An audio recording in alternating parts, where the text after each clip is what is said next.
What's going on, y'all? This is Joe Engar, and my guest for this episode of Go Tell Ma is a brilliant Hollywood film editor named Sven Pape. He's edited for some crazy film directors, like really cool stuff.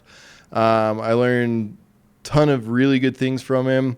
A few of my favorite highlights from what we went over.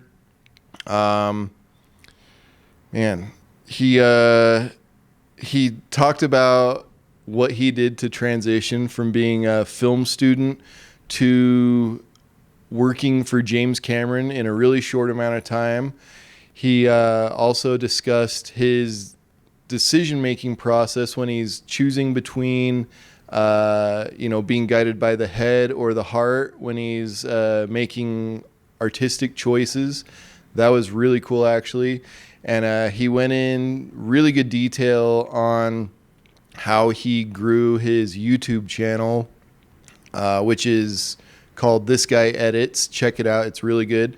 But he basically lays out his whole process for growing his YouTube channel to like hundreds of thousands of followers. It was pretty amazing, actually. This video is just some of the highlights of our whole conversation. So if you want to be able to hear the whole thing, and it's very dense, there's a lot that we covered. Search, you can Google search Go Tell Ma podcast, or, it's on Apple Podcasts, Spotify, Stitcher. Check it out, and be sure to subscribe so you don't miss any of my other conversations that I have coming up. Thanks for checking it out, and I hope you enjoy learning from Sven as much as I did. It was a wild conversation, like tons of stuff going on. So here we go. Why are they doing this? They've adapted. Well, I don't think we can allow that to happen. Play more!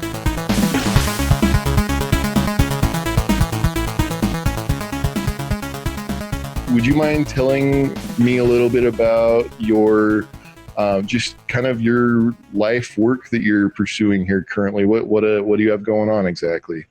Yeah, absolutely. I mean, I started off as a filmmaker. I went to film school at the American Film Institute here in Los Angeles. That's the reason why I'm in the States. I'm originally from Germany. I graduated and I very quickly became a film editor. I studied producing. I wasn't really interested in it. I bought myself a computer. I started playing around with Final Cut Pro, which is like the consumer version of an editing system at the time, and really loved that process of the filmmaking. I think it's super creative, and just stuck with it. I've been editing for 20 years. I've cut some stuff for James Cameron. I cut for James Franco, for his second directing effort. I got a movie with Mark Webber that went to Sundance. So I had this great, really experience being able to work with interesting filmmakers.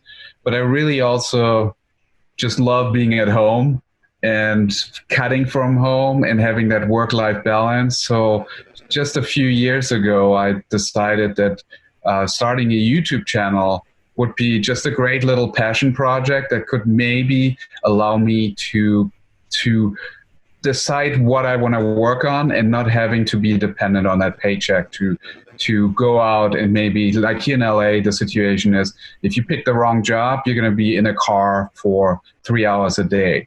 So you want to avoid the situation where you have to pick jobs based on paycheck. You want to pick it for it's the right project, the right people, and it's the right commute, which for me personally is 20 steps from my house to my back house, like my guest house, where if you're watching this on a video, you can see this is like a guest bay, an editing bay that I built here. So directors kind of have to come to me if they want to see me.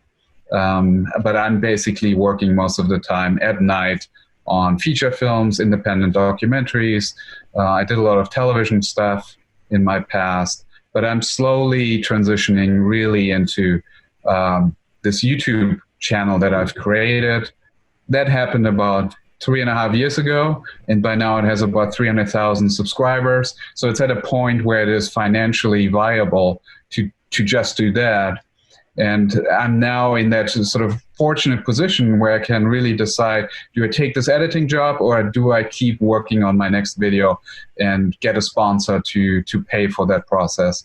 And so I love it. I'm so excited about editing after 20 years. So from once you finish your school and we're getting just your hands on any type of media you could to cut up and produce and get it pumped out, what was the transition from that to getting to work with James Cameron? It was almost instant. So I kept this behind the scenes webcast, little packages, and it was a small indie feature in Pennsylvania, but it got notoriety because we were kind of the first ones doing this, at least for an independent film. And so Jim's little brother, John David Cameron, saw that. He's younger than Jim, and he's into computers and gaming. And so I got a call and they said, hey, this is really cool what you're doing. Why don't you, once you're done, come see us and talk about your experience. So I got a meeting with him and his business partner, and they were asking me all kinds of questions, how did we pull off this webcast in the middle of Harrisburg, Pennsylvania, where there's no real internet, and we got like Microsoft to do like a satellite link for us and got them to donate all this stuff. And I just talked through the entire project with them. And then he basically made me an offer and said, build a prototype of what you did, and I'm going to pitch it to Jim for his next movie. And at the time, he was supposed to direct Spider-Man, which didn't happen. Sam Raimi took over. But we took that prototype and we just applied it to his next project, which was Ghosts of the Abyss. So I ended up being on the boat, on the Titanic expedition, doing a live webcast while Jim is doing dive missions down to the Titanic and doing 3D photography of the ship outside and inside. And then I stayed on as the assistant editor there. And then I basically, when I saw my chance to show him how I would cut the scene of his film, I just took it. And luckily, I mean, he could have been upset, or he could have been, what are you doing? Well, are you crazy? But Jim is the kind of guy who loves when you have some balls and you just do something, but then you got to also back it up. If you don't back it up, then you're out of here. But luckily, he responded positively, and he was like, okay, I'll give you a shot. You'll become the third editor on the film. And so that was great. That's a wild, I mean, that's kind of a dream scenario. If I've ever heard of one, that's very cool. When you're making your edits, and especially like back then when you were, hungry and trying to make it go for yourself, when you were trying to make a decision for an edit and your mind is telling you that something needs to be one way, but then your heart is saying, no, maybe it could be something else. Which do you tend to choose? Do you tend to choose either the mind's decision or the heart's decision? Do you do it randomly, or what's your process for that? I think at the beginning it's all heart. So I usually don't really read the script all that closely. Like I read it once or twice, but then I just look at the footage. And I have some conversations with the director about what the vision of the film is, why he's telling the story, why she's making these choices during the writing or the shooting. But once I have the footage in front of me, it always happens. I'm like, oh, I'm seeing something here. I'm just going after it. And the first cut is usually not what the director originally intended. And that works really well if I have a director that I worked with a couple of times and we have a working relationship. There's some trust there, but I wouldn't recommend doing that when it's the first time you're working with a director, or if it's a director who's not as trusting or experienced, who needs to really see it through and needs to see everything the way that it was originally intended. Then I would say just do the kitchen sink cut first, show it to the director, and then if it's not working, show him your version afterwards. And but that's not the way that I would cut it. I would first cut by heart. So with your YouTube channel, it's called This Guy Edits, by the way, if our listeners here, when you were first getting into starting that, how did you come up with the concept for it? And when you initially started it, has it changed since your first impression of what it was going to be? Yeah, so the name never changed. This Guy Edits. It was almost instantly the name of the channel. I didn't really think about it all that much. It originally started with the idea that I pitched to Mark Webber, which is the director who agreed to showing the process of cutting his feature film there. It was our third film. The first film we did together was The End of Love, which went to Sundance. So that was his breakout film where he really became an independent filmmaker that was respected. So I was part of that process, and there's a friendship and trust there. Then we made another film, and then we made this film, which is called Flesh and Blood.